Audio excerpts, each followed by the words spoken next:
This feels so good. I'll tell you what. And while you are doing it, you're going to be hearing your spine kind of crackling and crinkling and loosening up as you do this. I continue to do it until I've done it 10 times on each side. So I'll do 1, 1, 2, 2, 3, 3, all the way up till 10. Let me show you a little bit sideways how it looks so you have a little bit better understanding. So I'm sitting straight up, straight spine. I am twisting as far as I can, and I'm raising and lowering my head. And then I'm going to do it again on the other side.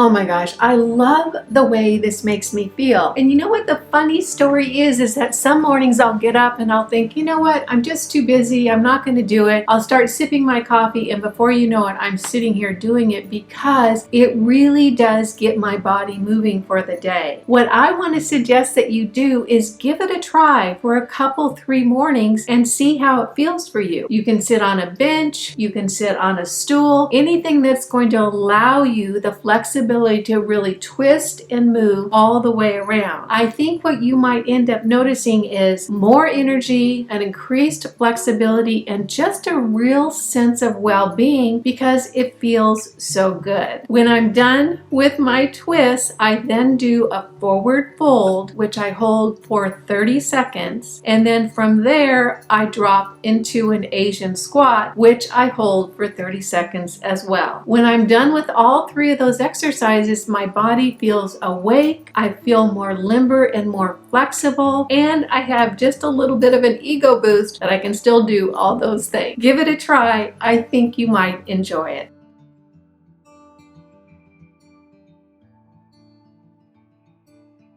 I just got home from the gym. So I'm definitely not all fluffed up. What I wanted to talk about is how do you stick with something like a Get Fit program. I do have some opinions on that, and I think that at least over the course of my lifetime, I've pretty much figured out how my journey worked, and I thought it might just be helpful or useful for us to have a little bit of conversation about it. One of the things that I think I have learned for sure in my life is that I don't really get anything done or accomplish any new task or goal or successful journey unless I'm ready for it. In other words, I can't pick something that I know needs to be done, but that I really don't want to do and have much success at it at all. It just doesn't work that way for me. I really have found over the course of my life that the next thing that I need to do is that thing which I'm the most excited about. You might feel the same way because generally when you get to be our age, we've had enough experience with projects or lifestyle changes or journeys or successes that we know that the thing that we're the most excited about is the thing that we're really going to dig into and enjoy accomplishing. I have been in that place, and I'm sure that you've been there too, of not really knowing what the next best step is. And what I have found to do is to just get really quiet inside myself and just sort of shift my energy around, think about different choices I could make, different directions I could go in, and feel my energy when I get on that topic. And what I'll do is I'll pick the topic that is the most exciting, that just feels like that's where my energy wants to flow. And by golly, it seems like whenever I take the time to do that, it ends up working out really, really well. The reason I'm bringing this up is I know that so many of you are thinking, how do I start a Get Fit journey and stick with it? And the answer for me at least is unless you're ready, you really can't. And I know that sounds a little bit esoteric or a little bit out there, but I truly do believe that when you're ready, you're ready. And not just about fitness, but about a skincare program, maybe an organizational plan in your life, maybe a new job direction. When you're ready, you're ready. And it's almost as though nothing can stop you from succeeding at whatever it is you're going to throw your energy into. Let me give you an example that I had just in the last several months. When I moved here into this home in Aiken, I love my little house, I used the back bedroom as kind of the staging area. In other words, I threw everything everything in that room, and I would slowly bring things out one piece at a time as I was decorating the rooms or arranging my possessions. What happened is that once I kind of got everything put away, that room was magically, not really, still a mess. In other words, all the little bits and pieces that I really didn't have a place for, that one lone shoe where I can't find the mate, the pack of pens, the notebooks, the little things that I didn't really have a place with, that I really didn't have a place for, or that I just didn't want to deal with. It was all in that room, and that room was a mess. As a matter of fact, I did a video on it. You guys might remember seeing it. What I knew based on a life of having challenges like that, and that was a tiny little challenge, is that I knew that I wasn't going to do a good job cleaning out that room until I was really ready. And I wasn't ready. Every time I thought about cleaning out that room, I was like, yeah, no, I don't want to do that. I want to go for a walk, or I want to go out to lunch or do something fun. What I realized is that as the days and the weeks marched on, my frustration over that room was increasing and increasing and increasing. And I'd look at it and just be so frustrated, and yet I wasn't ready. But what I knew is that that frustration was building up the energy that I was going to need to one day wake up and be so ready to clean that room and get it done. And you know what? That's exactly what happened. I woke up one day and I thought, you know what? Doggone it, I'm cleaning that room today. If it takes me all day long, I don't care. I am on it. In other words, that energy of frustration had transformed into energy of get her done, and I woke up on fire. Here's the funny thing. I thought for sure it was going to take me all day. It didn't. I think it maybe took me 4 or 5 hours of really focused work, and that room was clean and organized and everything was put away. So what I have learned is that when I'm ready, I'm ready. And when I'm really ready, boy, it just gets done so much better and so much more quickly and easily than if I struggled through that not wanting to do it energy. With my fitness journey, and I hope you're going to join me on this, I hope you're ready, I have found within myself a desire to get super strong and super fit, at least as much as I can without going crazy, because I'm really ready. I'm really ready to be super fit and super strong, because there's a lot of activities I want to do this summer that are going to require a body that's in good shape. Plus, I want to go into my later 60s, my 70s, and my 80s feeling really, really confident about my fitness ability, about my strength to do fun things, and I want to keep active. For me, if I got to spend my days outside all day, every day, hiking, kayaking, just doing fun nature stuff, that's a dream for me, and hopefully that's what I'm going to get myself in shape to do. So for me, I am just really ready. I wasn't ready 3 or 4 months ago. I had other projects that I was focused on that my energy was directing me towards. However, right now, everything else in my life is pretty much done and tucked away, and I am all over this fitness journey. I am learning about how to change your body's chemistry, how to up your metabolism, the importance of water in your diet, the importance of a high level of protein if you want to build muscle. I am going to the gym and having a great time. I'm working out on the days that I'm not going to the gym. In other words, my energy is right there, and I'm having fun and I'm enjoying it. What I'm finding is that it's now turning into something that I call success creep. What success creep? It sounds kind of weird, doesn't it? What that means for me is that once I start on a project that I have a lot of drive and a lot of energy and just a lot of enthusiasm for, I pretty much start slow. I'll take one project at a time. I'll add one thing at a time, and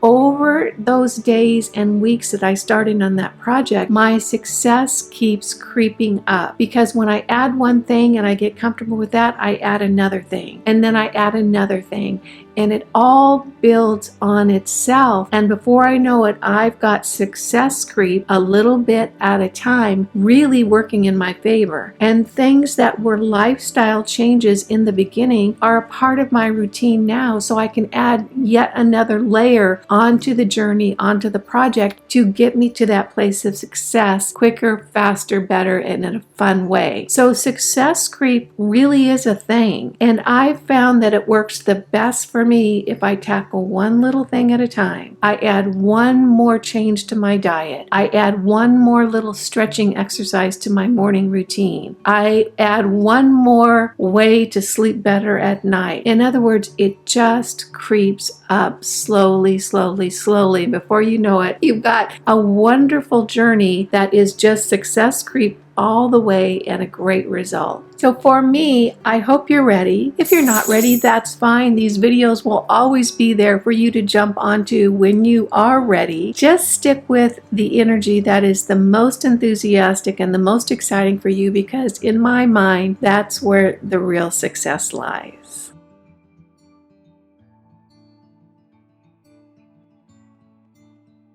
Before I launch into what I want to talk with you about, I wanted to show you my latest tray of microgreens.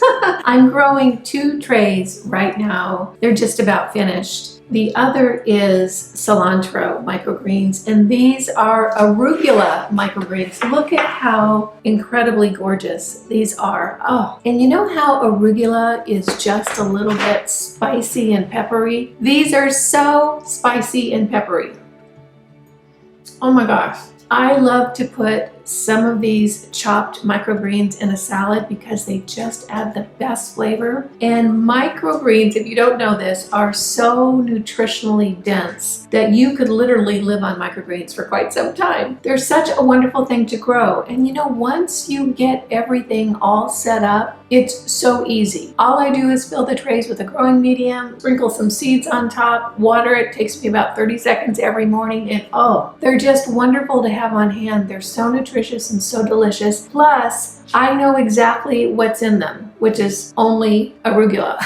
There's no chemicals, no pesticides. I don't even wash mine because I know the growing environment that they were grown in. Very clean and very, very healthful. If you have been thinking about growing microgreens, give it a try. It is so worth it. I actually did a full video on growing microgreens. I'll go ahead and list it up in the eye and down below in the description box. Give it a whirl. I think you are really going to love it. It adds a delicious twist to your dishes, and the nutrients that you're going to get from the microgreens are just incredible. Now I want to launch into what I want to talk with you about, and that is drinking lots and lots of water when you're on a fitness program. And I'll tell you what, of everything I have added to my routine, the water has been the hardest for me. I've been weight training, I've been doing cardio, I've been doing stretching, I've been doing balancing, I've changed up my diet, I'm incorporating apple cider vinegar drinks into my life. I've started making a spirulina smoothie that I drink almost every day. All of that has been a piece of cake compared to the water. For some reason, it is a tough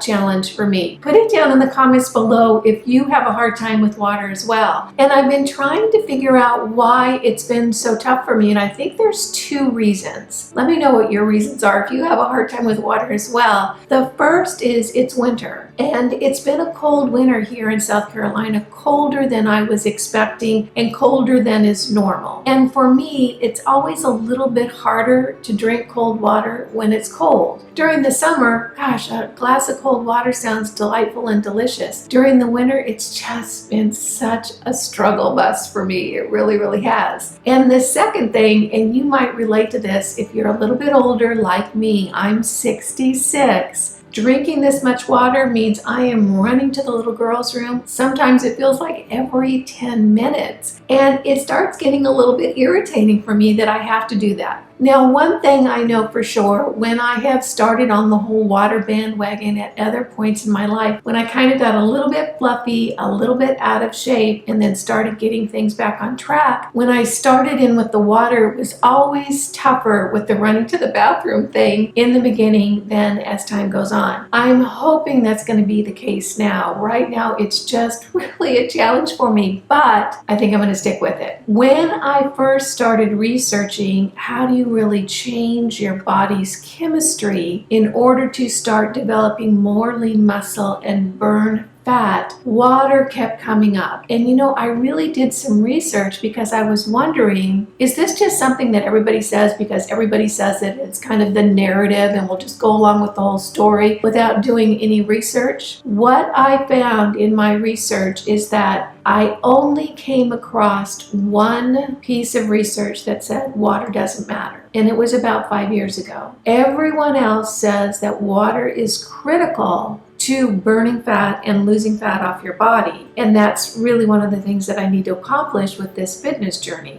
So I'm going to go ahead and stick with the water because it seems that most of the doctors out there who really specialize in healthful living, and I'm not talking about the other kind of thing, I'm talking about really healthy bodies, they talk about water as being almost critical to weight loss. As a matter of fact, there have been studies done that indicate if you're dehydrated, you are 1.5 times more likely to be obese. And for me, that's probably a pretty significant piece of information right there. What my research has uncovered, and if you don't want to spend the time researching water, that's just fine. It's not that exciting of a topic, to be honest with you. But we want to get back to metabolism because metabolism is the calories you burn in a day. And when you raise your metabolism, you're going to be burning more fat. When you lower your metabolism, you're going to be storing more fat. Now, for me, my journey is not about necessarily losing fat to look better. I would like to lose fat to feel more energetic, to be healthier, and to really encourage lean muscle growth. So for me, it's an integral part of the whole fitness journey. What I have found in my research is that drinking water or being very, very hydrated facilitates fat burning, because your body takes that water, mixes it with the fat, and then excretes it. So your kidneys and your liver are really working hard when you're burning fat or losing fat, and both those organs really benefit from a lot of water. So when you're dehydrated, you don't lose fat very easily, and your kidneys really suffer because they need that water in order to facilitate the fat burning that your body needs to do. In addition, human growth hormone, or HGH, really helps your body break down fat. It's one of the magical little components that we have, and you can actually get synthetic or otherwise derived HGH, but your body does produce it. However, you can't produce HGH if you're dehydrated. So again, adding that water into your system is really helping everything function more optimally. Now, I understand that being hydrated is very helpful for you. We have seen study after study after study and can see results out there. You know, someone who looks really, really healthy, lean, their skin is fabulous, they just exude good health, they generally really stick with a very, very consistent intake of lots of water every day. However, what I'm wondering is, oh my gosh, do we really need that much? And I think the answer is yes. I'm just hoping that I'm going to get more comfortable drinking this much water every day. Of course, another benefit to drinking water is the fact that it helps you to feel more full and satiated. Oftentimes, we may feel hungry when in fact we're just thirsty. So often I will drink a glass of water if I'm feeling a little bit more hungry than I like and I want to give myself that feeling of satiation. Drinking water does help you create more energy, so you're a little bit more perky for all the things that you need to do during the day, including working out, lifting weights, and doing your cardio. Lots of water also helps your body get rid of waste, so it really does help everything move forward very, very nicely. Now, how much water do you really need to drink? It would seem that the common answer to that is half your body weight in ounces, minimum. And I'll tell you what, that for me is a lot of water. As you look here, this is the water that I am scheduled to drink today. And I have found that having a system to make sure that I keep with my water intake is really critical because it's not my favorite thing. Clearly, I've said that several times. When I started my weight loss journey, I was 164 pounds. Half of that is 82 ounces. These 3 jars are 96 ounces total. If I can go through all 3 of these jars during the day, I'm feeling really, really good about things. This is about the maximum that I can do. And to be honest with you, I just started with 2 jars in the beginning because, oh my gosh, adding that third has really been a challenge. What I do is I go ahead and fill up my jars with the spring water that I get delivered to the house. I don't use tap water for anything other than washing my dishes. I even cook with spring water. In other words, if I'm going to boil something or add water to a dish, I'll use my spring water. Then I structure the water with my Honeylove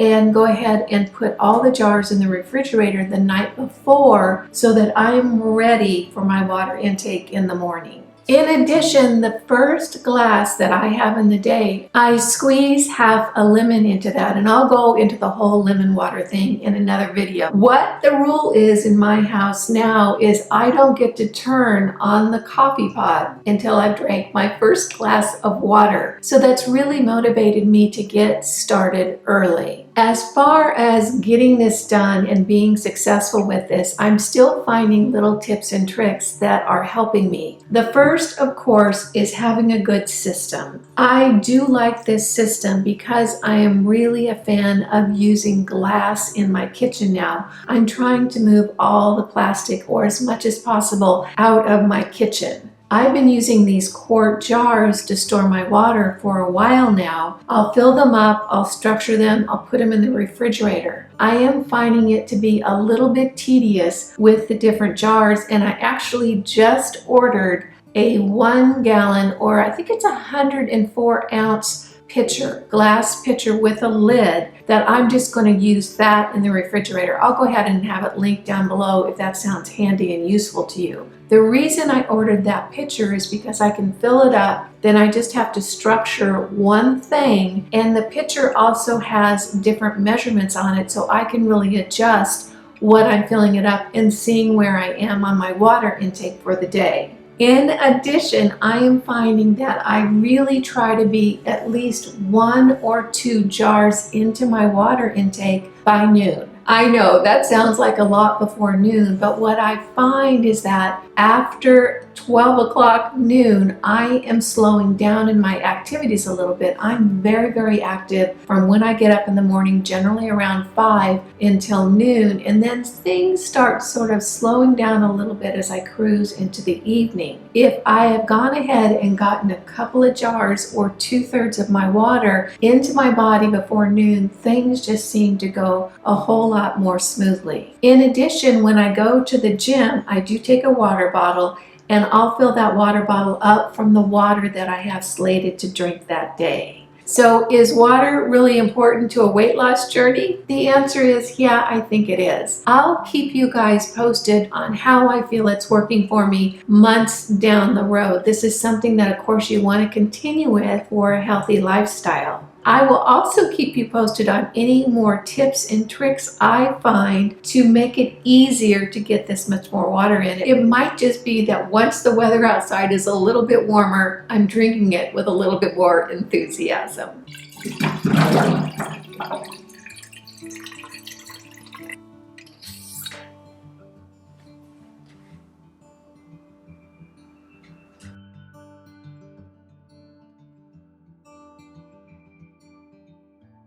I was talking to some girlfriends the other day, and the topic of word of the year came up. You know how that at the beginning of the year, sometimes people will pick a word of the year that kind of defines the focus or the mission or the journey or whatever. So we all started talking about the word of the year. And these gals are terrific. We have a lot in common. We have great conversations. And they had words like transformation, ascension, peacefulness. I mean, it was all deep stuff. And when it came to me, my word of the year is fun. I'm not kidding you. F-U-N. and fun. I'll tell you what, I feel like the last few years have kind of sucked the whole fun out of the country and maybe even the world. And people are not lighthearted anymore. They're stressed, they're worried, they may be fearful. There's a lot going on that doesn't seem to be to our benefit, and no one's having fun anymore, which for me doesn't work, because my one goal in life is fun. Really, if I was to say, what am I here doing? I want to have fun. I just want to have fun. I know it's not very deep, but you know what? When you're having fun, the mood is lighter, your vibration is higher, just things are a lot more, well, fun.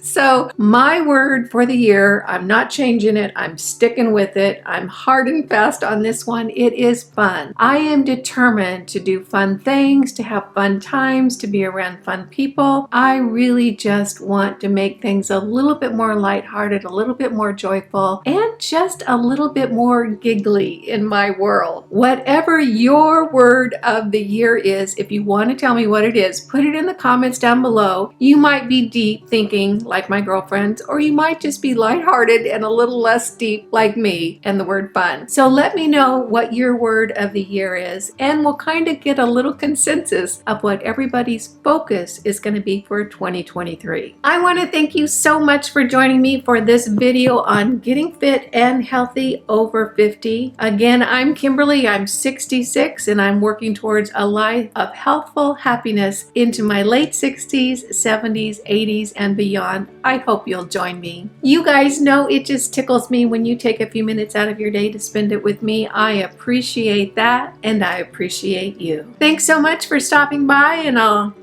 see you in the next video. Bye now.